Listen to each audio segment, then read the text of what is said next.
Hello, thank you for joining us on this episode of Sports Bets for Free. My name is Scott Jenkins, your host. Just a local sports bettor here in Phoenix, Arizona, and hopefully today with our bets and your bets, it's going to be another profitable day for you. Friday, May 23rd, WNBA and NBA slate. So a couple games went on yesterday, WNBA. Caitlin Clark didn't have that great a one. And Aaliyah Boston didn't either, but the rest of the Fever team picked that up. Do get a win on the road, so big win for them. And Aces dominate at home. No shocker there, I think, for anybody in that one. So tonight we've got 4 games on a Friday night slate. So that's a pretty, damn near the whole league playing. Right in this one here. We'll get started with the early game. 7:30 Eastern time, Connecticut Sun, Minnesota Lynx. If you've seen the Sun play so far, they are in bad shape. Obviously searching for new ownership, players, they're searching for it all, right? And with the evaluation of the Liberty getting $450 million for a franchise, it's amazing that those franchises are $400 million and they can't turn a profit. But maybe they will here soon. The NBA's been waiting forever. Caitlin Clark and Angel Reese coming in. Paige Beckers. Maybe that gets the viewership up. If you haven't seen Miss Collier play here for the Lynx, you're missing out. One of the best players in the WNBA. Connecticut Sun really have Tina Charles and not a ton else to go with it. But the Lynx, I think, are going to be there. Like I said, I believe they're one of the definitely top 4, if not top 2 team out there in the WNBA. So them being at home, I know they didn't cover the last game as they kind of fell off towards the end there and kind of let them back in it when they had 11 point, but they're about 16 tonight, 15 and a half at a couple books. We really like the Lynx in this spot. Let's give you everything we've got for that game. Lynx minus 10 and a half in the first half, 15 and a half for the game. Collier, 25 plus points, 8 plus rebounds. We mentioned Tina Charles earlier. We do like her. She can score for the Sun. I'll be really honest, surprised she wasn't traded at some point during the offseason, but 18 plus points for her in that one. Next game up, and all 3 of these games at 10 o'clock Eastern. I know they're all late games, but I do have a question for the WNBA. As you're trying to bring up viewership, wouldn't you want to stagger these instead of all 3 starting at the same time? Just a thought. Ace is at home against the Mystics. 10 o'clock Eastern time is where we'll start. 167 total in this one. Aces, their top 4 team here. Mystics, they have started off. Have they not started off like extremely slow so far in both their games here? And they've come back and they've done a little bit of damage, but don't like them in this spot tonight. We're going to play the Aces minus 8.5 first half and 14 for the game. I do apologize. Nothing player prop out yet, so we might add something there, but definitely like the Aces as the favorite there tonight. Next game up, 10 o'clock Eastern time as well. Valkyries and the Sparks. So the Valkyries get a huge win, get their first win in franchise history the other night. Now they're playing the Sparks again. This is their second game against the Sparks, this time on the road. 159.5 total. No play for us in this game, but if you're looking for something to play here with the 11, maybe they're a little flat spot for the Valkyries after getting that win. Also might look to under 159, as I don't know if the Valkyries are going to be able to score probably in the 70s in order to get to $1.60. So something to keep in mind there as well if you're in on that game. Next game up, Phoenix Mercury, Seattle Storm. Phoenix getting 5.5 on the road. The Storm at home, 5.5 point favorites, 156.5. The Mercury have surprised me so far. And by the way, I've seen this line as high as 7 for the Mercury getting 7. So make sure you shop this one around when you're looking for this game. But Mercury have played extremely tough. Storm, not so much so far, even at home. So give us the Mercury plus 4.5 first half, 7 for the games where we got it at Bet365 earlier. Also, Mercury money line was like plus 210. So I think definitely worth the sprinkle on the Mercury there. Now we're going to get into game 2. Game 2s, I guess, of the Eastern Conference, Western Conference Finals. We got to watch game 2 between SGA and the Thunder, and Anthony Edwards and the T-Wolves. So Thunder easy. I'm not going to say easy cover, but a dominant second half performance. A lot of people talk about the fouls. I think the fouls are going to even out. You're going to see more fouls in Minnesota on the Thunder players. The Thunder, they turn you over better than anybody. Julius Randle continues to be an ATM on the 4+ turnover bet, and he didn't even play in the fourth quarter. That's the Julius Randle we kind of expected, but game one, he got hot from three, and all of a sudden that kind of blows out of the water, right? But game two, man, I tell you what, he didn't even play the fourth.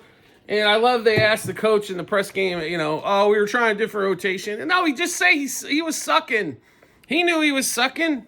Anthony Edwards, he proved he's one of the top 5 players in the league. Again, SGA wins the MVP, and he proves that I think he deserved it. I understand there's a lot of guys that don't like SGA. Okay. He gets a ton of foul shots. He does. He's also one of the best free throw shooters in the league. But when you continually go to the rim all the time, and you're going to get fouled a lot. Anthony Edwards, when he's not just shooting threes and he attacks the rim, he gets fouled a lot. Those guys get fouled a ton. The problem is you can't do that for a 15-year career. I mean, Jordan used to get fouls all the time, right? Going to the rim, and then all of a sudden, later in his career, athletic ability drips just a little bit, and he had a fall away, mid-range game that was ridiculous. Anthony Edwards has at least tried to expand his range where he can shoot a bunch of threes. He's a little inconsistent at it, but he's young. He's 23? I mean, he has a chance to be the best player in this league and to win multiple MVPs. That's how good he is. Now, they don't really have too much of a team around him. They have some nice pieces. Julius Randle's not a 2. He's at best a 3 for a championship team, but he gets paid as a 1-2, right? So you're behind the 8 ball there. Rudy Gobert, I know they traded for him a couple years ago, but man, he has turned in enough 5 points in game 2. And we haven't even got to this Pacers-Knicks game. We're going to get to that in just a minute. But Jaden McDaniels is a nice piece. Walker Alexander's a nice piece. Naz Reid's a nice role bench player. But they really don't have a monster 2 to go with them. Even when Karl Anthony Towns is there, Karl Anthony Towns, by the way, defensively sucks. For a big guy, he can't play defense. He does foul a lot because he's always got bad footwork when it comes to playing D. And it doesn't seem to give the effort. He stands out the 3-point, which I understand is stretch 5. Or, I understand all that positioning-wise to open up the floor. But when he was there, he wasn't rebounding like he is now. I mean, the man's become a rebound machine. Obviously, Gobert, but Gobert only got 9 rebounds. It's not like Gobert's getting 15 a night. There are plenty of rebounds to go around, right? So, but anyway, Anthony Edwards, like I said, top 5 player in the league, has a chance to win multiple MVPs. If they can figure out team-wise what to do around him, which they're in a little bit of trouble draft pick-wise because they gave up all those draft picks for Gobert, but it is what it is, man. I mean, it's not like he's a bad player. He'll get a lot of calls in Minnesota, and I expect those games to be tight. I expect Minnesota to win 1-2 of those at home. I just think winning in OKC right now, the way that crowd's getting behind them, the way that defense is playing is going to be pretty tough, and having home court advantage is going to make the difference. Now we get into this Knicks Pacers series. I am still laughing from the abomination that these guys put up in game 1, and that's called the Knicks. How are you up 14 with with 3:40 to go, and you figure out a way to blow that game? You almost lost the game in regulation, let alone you're a toenail away basically from losing that game in regulation. Then you got lucky to go to overtime, right? And then you throw basically a turd up in OT. Jalen Brunson, I said it the other night, Mr. Clutch my ass, and I'm not trying to piss off Knicks fans. Jalen Brunson is a hell of a player. But anytime a Knick player does anything, oh my God, the media goes crazy. Because guess what? 75% of them are out there in New York. Jalen Brunson's a hell of a player. Is he a top 5 player in the league? No, probably top 10 though. He can shoot. He's limited defensively. He does dribble a ton. And you'll notice teams normally that dribble a buttload, like around in circles, it seems like half the time.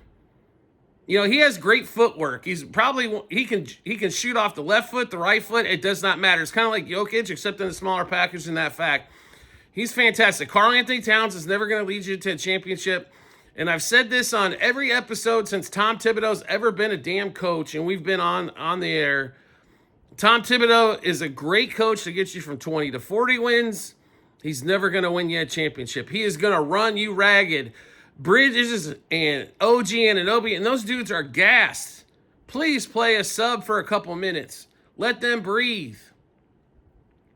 I mean, if I was those guys, I would just get in foul trouble, so almost he's got to sit you for a couple minutes. Have 3 by the end of the first half. Or with like 4 minutes to go. Maybe he'll sit you for 4 minutes. Get you a little bit of rest.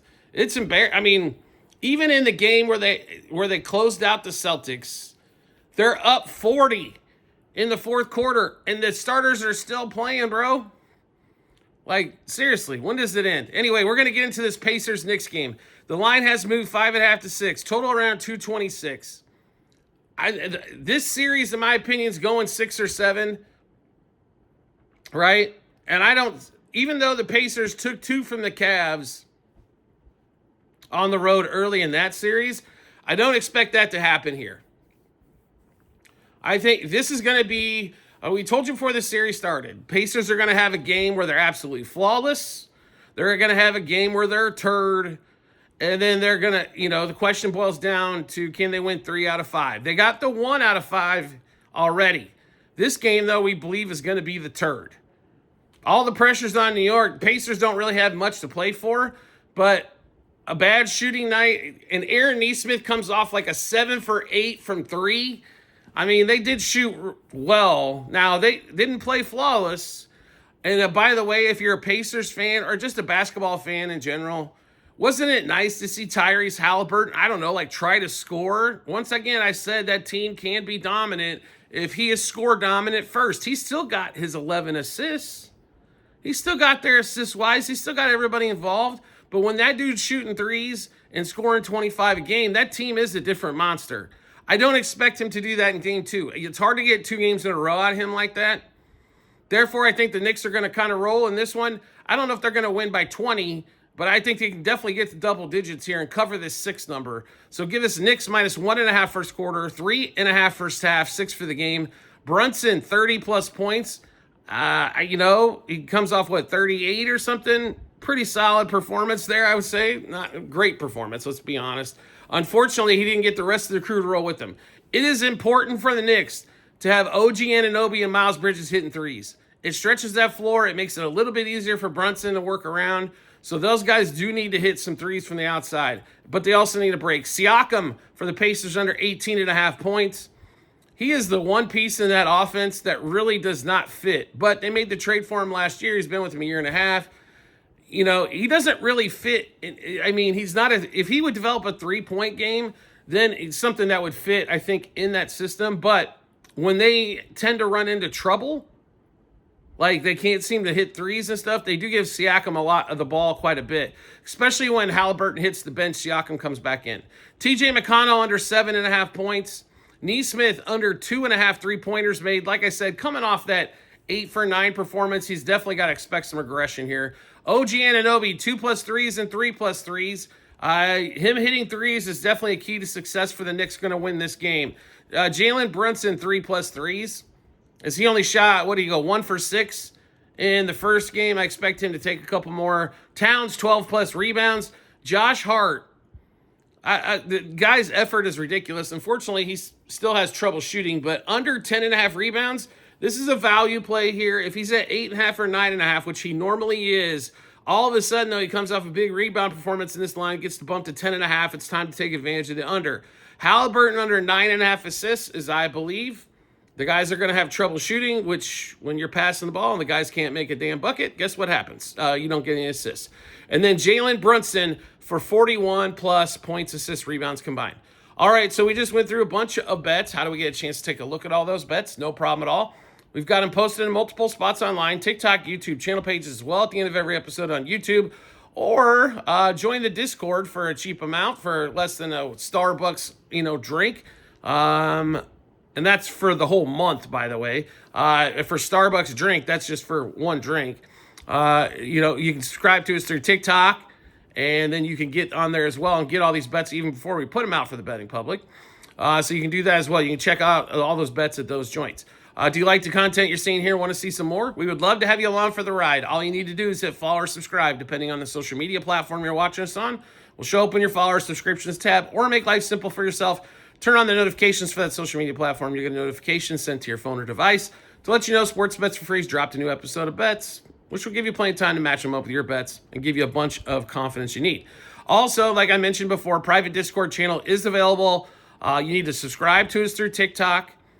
Once you do, we will send you the Discord invite. If you've never been on Discord before, it's basically a monster group chat, or you can private chat, or you can do a lot of different things in there. But what normally happens in the Discord is this. I post all the bets there early. You get ahead of everybody else on there. You got to ask buttloads of questions. I can't answer every question that comes through the social media platforms. It's almost impossible. But in the Discord, I promise you I will get to it as quickly as humanly possible on that. That's part of the privilege of getting in there. Not only that, you're going to get bonus bets that we don't put out for the public. Formula One with the Monaco race this weekend, they've already got some. Charles Schwab Challenge, we've also got some out for that. Also, we're going to put out some fun parlays and things of that nature as well to get you as much advantage as humanly possible, because you're investing a few bucks a month. Plus, probably going to get a pretty damn good education in there as well when it comes to sports wagering. It's a great place to be. Subscribe to us through TikTok. Like I said, it's Sports Bets for Free. Once you do, we will send you the Discord invite, get you all hooked up, and we can even set up a private betting plan for you as well, just for you with your bankroll to help you succeed. So we do appreciate everybody's support as always, and we look forward to seeing you on the next episode.